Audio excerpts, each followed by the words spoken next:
Mark Aiston is a media personality with a career spanning over 4 decades in Australian TV and radio, who's reclaiming his life after losing everything to addiction and mental health issues. His journey serves as a powerful testament to resilience and personal transformation. And Mark joins us now. Is that your real background? Because I do notice there's a harp at the back of the room. Oh, is there? Yes. So what was your journey in the Australian TV and radio industry in those early days? Yeah, so the snapshot of that, Toby, is that back in 1978 I used to call races at our race courses. Like you're in the UK, aren't you? Like Ascot and stuff like that. Yeah. So I called races in the early stages of my career, and then I left there. I wasn't committed enough, unfortunately. I was a good race caller, but I wasn't committed enough, and I was young. I was 25, 26. I then went away from where I live here, Adelaide, for 2 years and obliterated myself, but that's another story for another time. I was then lucky enough, Toby, to get a job at the ABC, a bit similar to the BBC over there. Yeah. And I got a job as a TV and radio host, and so I was there until 1996, and then I was given the opportunity to go to a commercial station, which was Channel 10, where I did the same thing and probably a lot more. I did a lot of national stuff. I travelled around Australia. I did comedy for the network. I presented sport. I called football. I worked on the Olympic Games in 2000 in Sydney, Wow. Commonwealth Games, MotoGP, Grand Prix and stuff like that. So that's a snapshot, Toby, but that's fundamentally what I did until about 7 years ago, yeah. Yeah. You've covered a wide range of sporting events throughout your career. If you had to pick one in particular that was the most memorable, what do you think it'd be? Well, that's a really good question. I mean, I love all sport. I love calling football. There's nothing more exhilarating than calling football. Football, by the way, you're probably not totally up to speed with what football is, but it's sort of similar to rugby union, except it's not quite as dangerous. But anyway, Look, I would probably say, even though I'm not a motor racing fan, I think working in Melbourne on the Grand Prix was fantastic. I did that for 3 years, and we had. The reason I say that, Toby, is because we had exclusive access to everything. Wow. So Michael Schumacher would be working away in the pits, well, not so much working away, but he'd be looking at his car, and we'd have access to that, and then we'd have access to him exclusively, or whoever it might have been at the time. So I think working on the Grand Prix was particular. I was very, very fortunate, and that was one of the highlights, no doubt about that. Now, what were the issues and moments that led up to your mental health struggles? That's a good question too. Look, sadly, my mother had mental health issues when she was looking after us. So she was about 35. She had mental health issues for a long time, was in and out of mental institutions. So there's probably a little bit of that in me. But I've always been, ironically, I've always been very shy. I've always been very unconfident. I've always questioned myself. I've been a procrastinator, which sort of, goes against everything I've done in my career. But for some reason or other, it's worked. So I guess from a very early age, Toby, I was very nervous, apprehensive, shy. And then probably in my mid-teens, when I started using alcohol and marijuana to ease that pain of anxiety and shyness, I guess in a way what that did was that accelerated things. So in my teens, I started to feel that depression, whatever that is, that black cloud, that, dark thing hovering over you, everything's an effort type thing. And I guess I've probably struggled with that probably for most of my life, really. It's a bit like, metaphorically speaking, it's a little bit like towing a bus, or everything you do is difficult. Taking the top at my worst, taking the top off a Coca-Cola bottle is I know it sounds weird, but it is difficult when you're at your worst.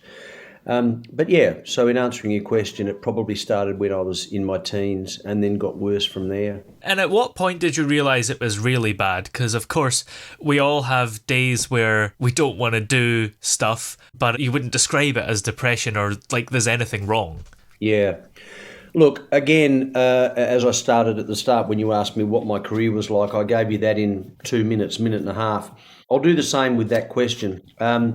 Probably, clearly the worst moment was 7 years ago when I had a major breakdown whilst I was at work, and I wasn't able to work after that for a period. So I had to leave my job at Channel 10, which was devastating for a whole range of reasons. And I mean, not just financially, but it affects me, it affects my family, it affects people who know me. It affects everyone. It's got the ripple effect. And I was also working at a radio station as well. So 6 months later, I lost my job at the radio station, again, because I was just not handling myself mentally. And then 6 months later, my marriage fell apart, which was terrible. So I guess, in that 18-month period, Toby, that's when things were at their worst. Well, that's when they started to really become bad, because obviously I'd lost 2 jobs in my marriage, and then for the next 2.5 years, I lived off the money that I had as a result of the divorce, and I lived by myself, or actually with my dog, who's here with me now. Well, this is my second dog, but certainly Jack was with me at the time, who probably saved my life, to be truthful. Come here. Come here. Come down here. For about 2.5 years, I was in a very, very deep dive. I mean, I was using every day. I was drunk every day. I was stoned every day. I was using cocaine every day. I was gambling every day. Come here. I was using cocaine every day. I was gambling every day, and I just wasn't handling life at all. I wasn't cleaning my teeth. I wasn't having a shower in the morning. I was drug driving. I was out of control, totally out of control. And this went on for 2.5 years, and I saw no hope. Having said that, I probably wasn't thinking that, because I was completely in another world. So it wasn't as if I was getting up in the morning and saying, my God, I've got no hope. I was just so sort of, unwell. And then my sister, bless her heart, and my very best friend, said to me one day, she rang me and she said, do you want to catch up and have something to eat? So I did, and when I turned up, my best mate was there, which I thought was a bit unusual. And of course, they wanted to talk to me and they wanted to help me.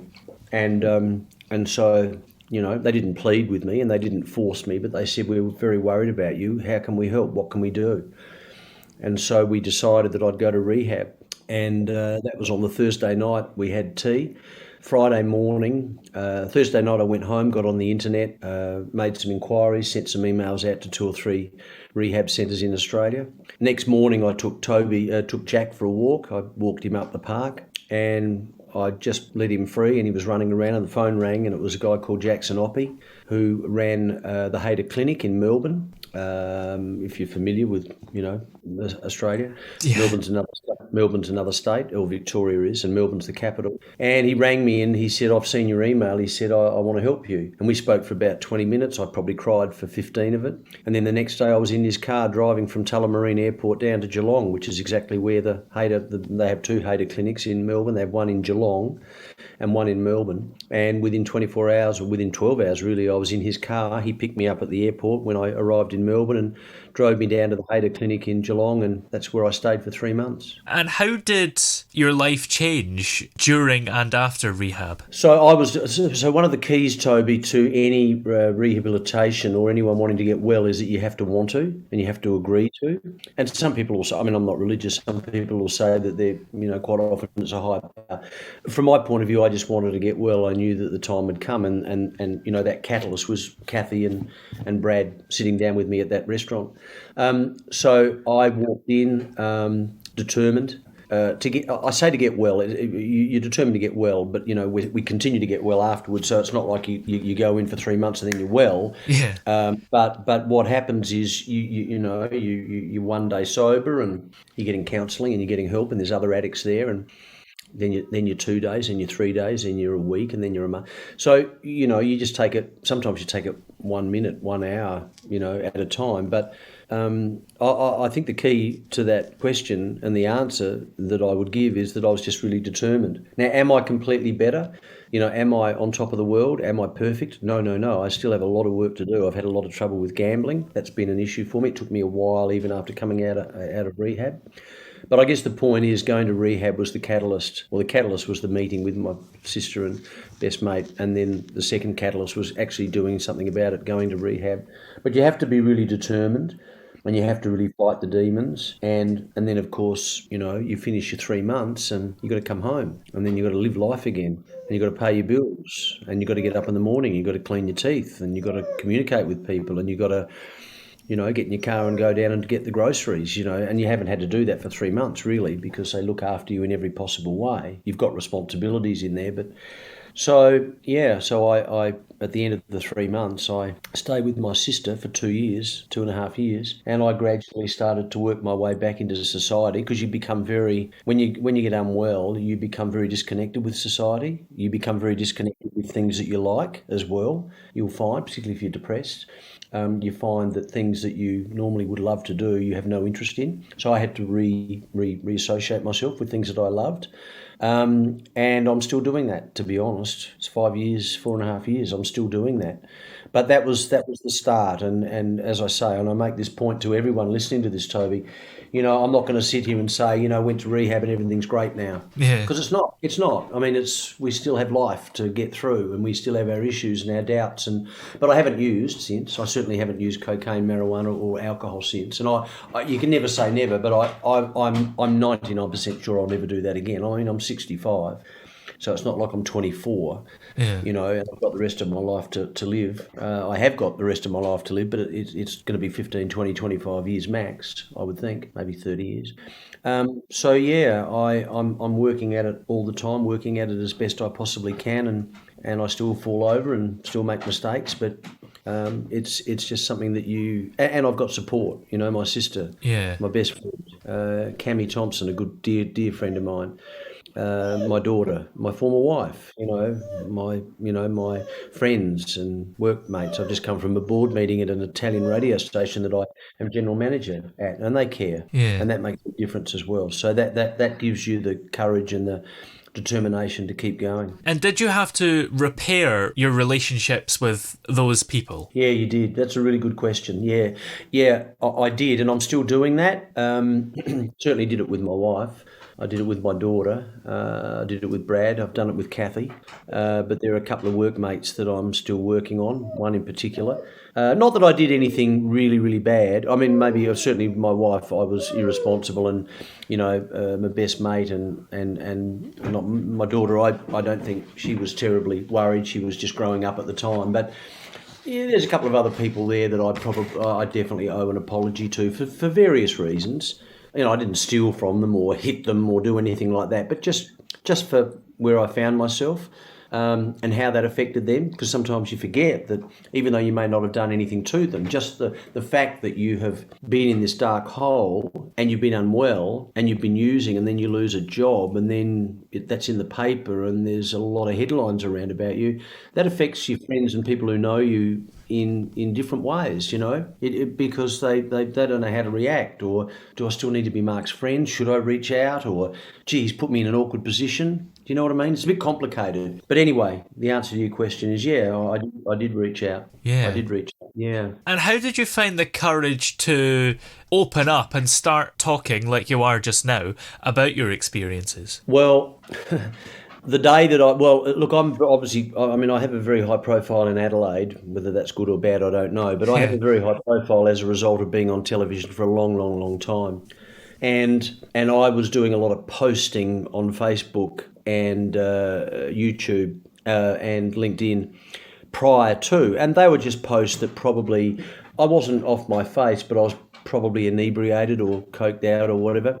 People probably couldn't really pick that, but they were philosophical things. I was talking about philosophy and talking about my dog and how much I loved him and how how life is important, stuff like that. So I'd been doing that for a while, and I had a significant following.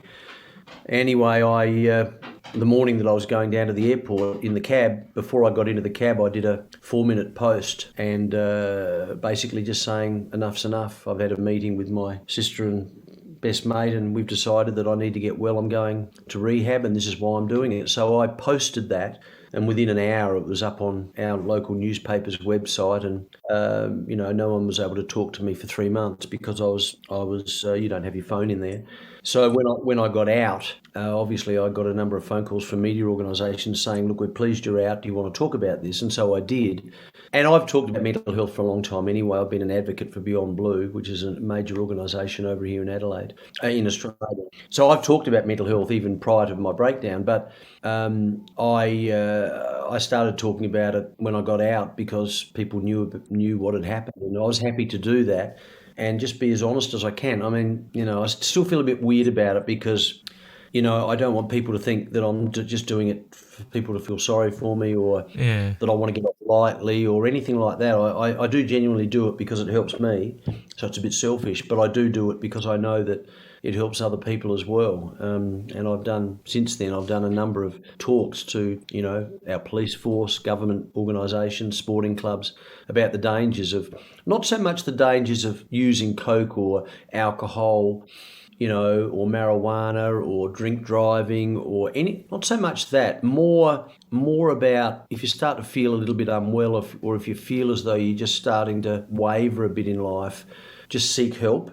Because the other stuff will come when you feel unwell, because as I said earlier, you'll use alcohol or drugs or gambling or sex or whatever it is to ease the pain, but then more pain comes. So my message really isn't to tell people not to do any of those things. It's twofold. It's one, if you feel as though things are going a bit skew-if, then seek help. And two, if you want to go down that rabbit hole like I did, go for it. But just understand that there's every chance, no guarantee, but there's every chance that you'll lose everything like I did. So if you want to take that risk, then go for it. But I wouldn't be recommending it. But I don't say to people, don't do it, because I don't feel that's my right. And how do you plan to continue sharing your story and making a difference to the lives of others? Well, talking to people like you. I mean, I don't necessarily look for this, but I'm not going to not do this if I feel as though it can help people. You reached out.